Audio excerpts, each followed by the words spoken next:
Bienvenidos a nuestra segunda microclase de la unidad curricular Aspectos del Análisis Lingüístico. Continuamos conversando sobre las nociones de comunicación y lengua desde una perspectiva sociolingüística, aproximándonos a una visión funcional del lenguaje. Y de hecho, el siguiente paso a dar es el de discutir la propuesta de Halliday del lenguaje como semiótica social. En 1978, Halliday publica un libro con este título, Language as Social Semiotic, el que fue traducido al español y publicado en 1982 por el Fondo de Cultura Económica de México. Sin embargo, el texto que les he pedido que lean para esta semana es previo a ese libro. Es un artículo, más bien un paper presentado por Halliday en 1975 y la copia que nosotros estamos utilizando de Language as Social Semiotic ha sido tomada del texto de Jonathan Webster, quien en 2007 funge como editor de The Collected Works of M.A.K. Halliday, y este texto está en el volumen 10 de esa colección, perdón. Ya habíamos dicho en la sesión pasada que Halliday está en consonancia con las ideas de su tiempo, aquellas que establecen un quiebre paradigmático en el quehacer científico y que en las ciencias sociales podemos sí, conocerlo como el giro lingüístico, un giro en la manera de estudiar el lenguaje que va a devolver al panorama de investigación al individuo y su contexto. Es en este marco en el que hemos podido conversar ya aquí sobre dialecto, sobre registro, estas que son variaciones que dependen del individuo, variaciones que dependen del contexto de situación comunicativa respectivamente. Pero volviendo a esta sesión, desde el texto abordado tendremos un abrebocas sobre los siguientes temas. Algunas generalidades sobre el funcionalismo y lingüística, evidentemente enfocándonos en la propuesta de Halliday. Hablaremos sobre los componentes semánticos del sistema lingüístico y allí vamos a hablar sobre lo ideativo, lo interpersonal y lo textual. Y además tendremos una idea muy general de lo que implica esto del lenguaje como semiótica social. Estos son temas que evidentemente vamos a desarrollar más en detalle durante la sesión de discusión, durante la clase. Podemos aventurarnos a decir que la lingüística de las estructuras alcanzó un techo en su manera de concebir y abordar, su manera tradicional de concebir y abordar su fenómeno de estudio, el lenguaje, a escasos 60 años de haber iniciado el paradigma, de haber iniciado, a ver, la teoría, ese estructuralismo lingüístico, ¿no? Que genera un paradigma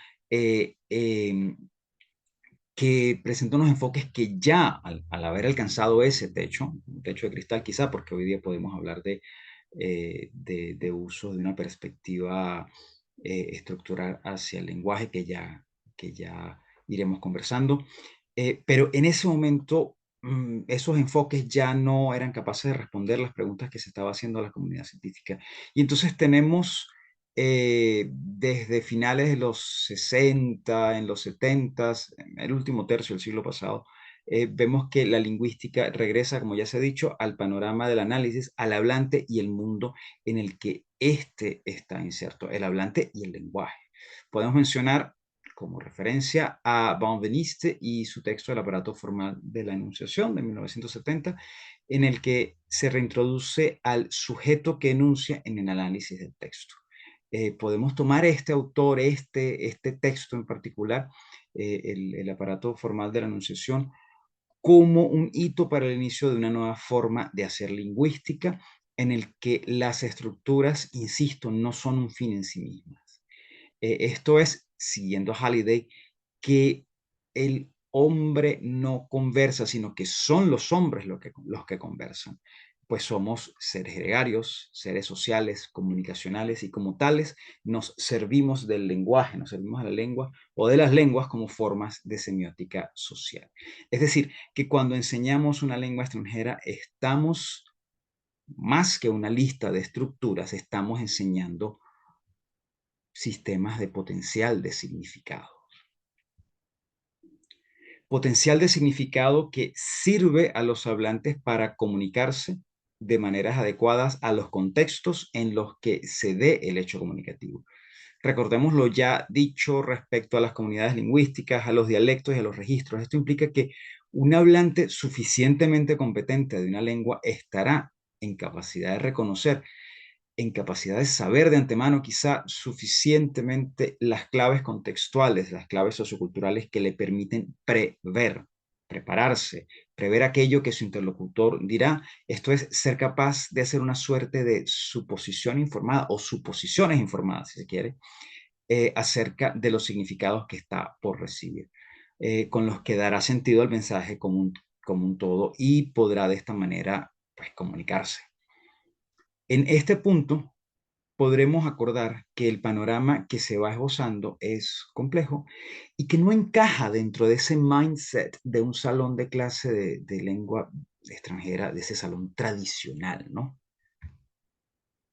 Y es aquí donde una perspectiva en la que el lenguaje se entienda como una semiótica social que derivará luego en una visión sistémico-funcional de la gramática, es aquí donde esa perspectiva es útil para buscar establecer puntos de conexión lo suficientemente estables entre las lenguas como sistemas y las realidades sociales en las que tienen lugar, en las que son usadas, reconociendo que todos somos, perdón, reconociendo que todos somos individuos en que todos somos individuos en sociedad, que todos somos seres gregarios, como decía hace unos minutos, que hay una serie de significados que compartimos a través de textos que están adecuados a la situación en la que son compartidos y de esta manera poder comunicar significados que sean inteligibles en el marco de una cultura, la que además ayuda a construir. Halliday refiere a teorías funcionales del lenguaje y a la forma en que éstas fallaron en enfocarse en el sistema lingüístico como objeto de estudio, al hacerlo de una manera en la que buscan más bien apoyarse en el lenguaje para explicar otros fenómenos.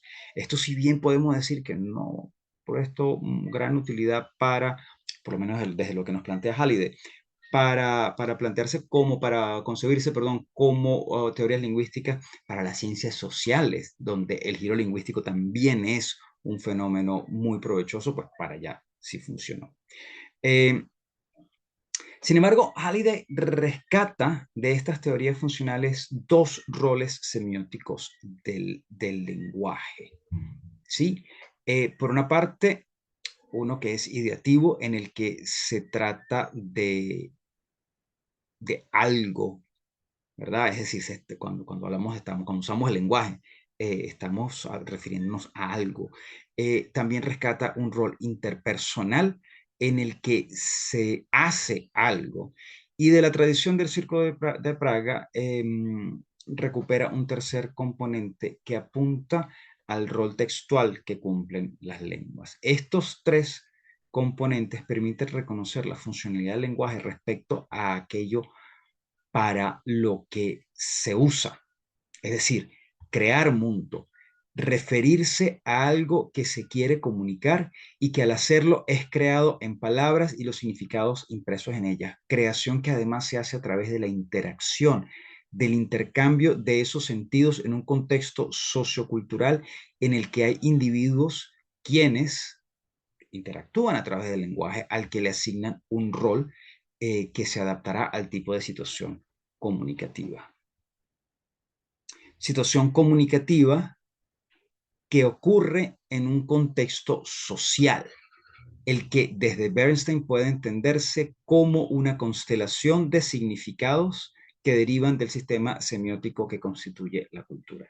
La situación comunicativa es una estructura semiótica que puede representarse como un complejo de tres dimensiones: campo, tenor y modo, que como se ha dicho, apuntan a la actividad social que se lleva a cabo, las relaciones y roles sociales entre los participantes y el rol del lenguaje en la estructura general en la que se da la comunicación, respectivamente. Comprendemos en este punto que el sistema lingüístico contiene un sistema semántico que Halliday concibe en términos funcionales, cuyos componentes ideativo, interpersonal y textual se conciben como funciones del sistema y no como funciones del lenguaje. Y aquí hay una sutil diferencia. Y una manera de diferenciarlo de estas últimas es referirse a ellos como metafunciones más que como funciones. Y esto de las metafunciones lo vamos a conversar en más detalle durante el módulo 2. En este sentido, lo ideativo representa el potencial de significado del hablante, esa capacidad de hablar de algo. Lo interpersonal representa la función participativa del lenguaje, la capacidad de interacción de quien participa en una situación de comunicación en la que expresa sus propios juicios y actitudes respecto a lo que ocurre y a quienes participan. Y lo textual representa el potencial de significado del hablante para configurar textos y la relevancia de estos en la situación. Es este componente el que permite que los dos anteriores puedan efectuar su potencial. Así, tenemos por una parte la organización funcional del sistema semántico, lo ideativo, lo interpersonal y lo textual, y una estructura semiótica del tipo de situación, los elementos situacionales, campo, tenor y modo. Y estas se encuentran en una relación de correspondencia, en donde los componentes semánticos, lo ideativo, lo interpersonal y lo textual, son sistemas activados por características de los elementos situacionales, campo, tenor y modo. Las características semióticas de la situación activan porciones correspondientes del sistema semántico, determinando de esta manera el registro, la configuración de potencial de significado que es típicamente asociado con este tipo de situación y se actualiza en los textos que ésta genera. Esto es, que se establece una línea de conexión directa entre la realidad representada o comunicada y las formas lingüísticas utilizadas a través de esta concepción del lenguaje como semiótica social. Y las implicaciones de esto para el proceso de enseñanza-aprendizaje de lengua son, cuando menos, interesantes. A esta línea de conexión se agregará una instancia en la que veremos subsistemas de la gramática como medios para operacionalizar el sistema como un todo y ver su funcionamiento desde las estructuras. Pero de esto vamos a hablar en el módulo 2 cuando tengamos una breboca sobre la gramática sistémico-funcional. Por ahora, muchísimas gracias por su atención y nos vemos en clase.